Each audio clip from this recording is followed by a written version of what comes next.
ஸ்டாலின் அவர்களுக்கு வந்து காலையில் எழுந்தால் பாஜக, தூங்குற வரைக்கும் பாஜக, அதுதான் அவருக்கு வருது. ஆனால் இங்கே அதிமுக தலைமையிலான கூட்டணி இங்கே நடக்குது.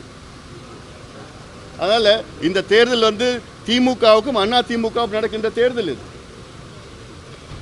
அதுதான். ஆனால் அதை வந்து அது ஒரு பேசும் பொருளாக வரக்கூடாதுன்னு சொல்லிட்டு உடனே அதை திசை திருப்புவதற்காக உடனே பாஜக என்பது அவர்கள் மத்தியில் ஆண்டு கொண்டிருக்கின்றார்கள்.